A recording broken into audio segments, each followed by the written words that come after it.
And what I'm curious about is how do you incorporate the ESG principles into the core business strategy? And is it the perception within the group equal, doesn't matter if it's Slovenia or Belgrade or Pristina, in terms of, understanding and embracing sustainability?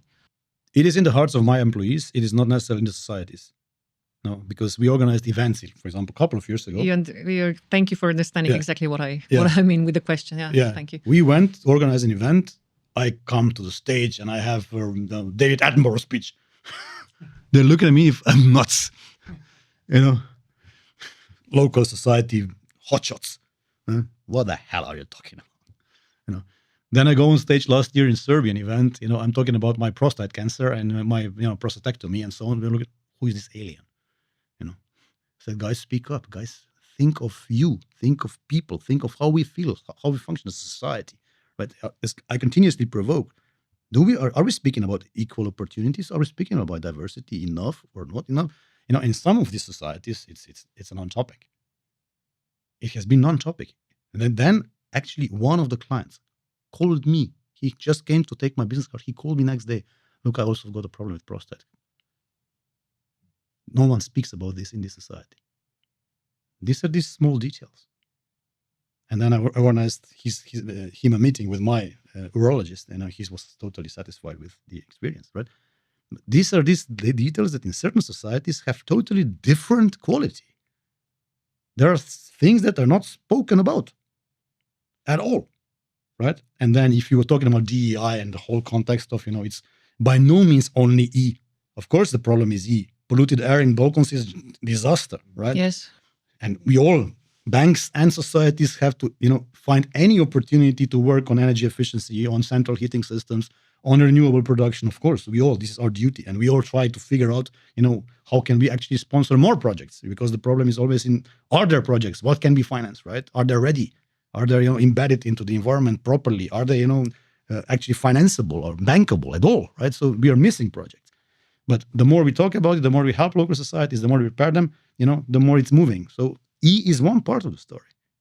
But, S and G is a horror story. Here, the problem lies. Above all, G, who is running our countries? Who is running our businesses? This is by far the biggest problem. Forget the E. Because if these guys were right, the E would be automatically done. We are preaching about Chinese didn't sign Paris Agreement. They will be there 20 years before Europe even knows. Because they do it. They don't talk about it. Right?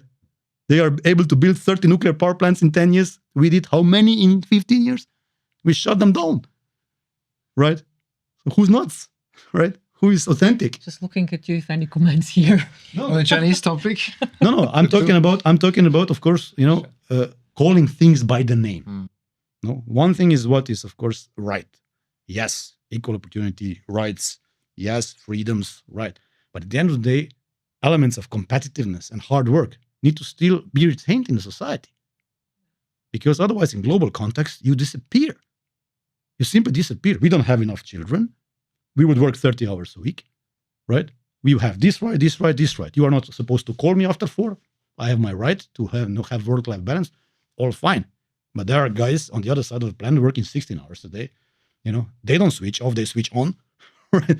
Out of 44 key technologies, they mastered 37 by now. Right? And we can what? Basing our free riding on NATO umbrella, doing what? Right? Yeah.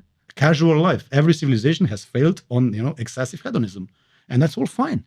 We can all have only rights, but someone has to work. And then who is working?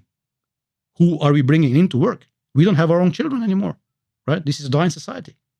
With 1.2 to 1.5 children per household, it's a dying society. It's, of course, common destiny of all developed world. Look at South Koreans or Japanese or whatever. So, but, in this case, then you need to really invest in technologies to robotize, automate, whatever, to replace manpower. We have the technologies already. We have the money. It is who is taking the decision of which technologies to apply and where to invest. That's G.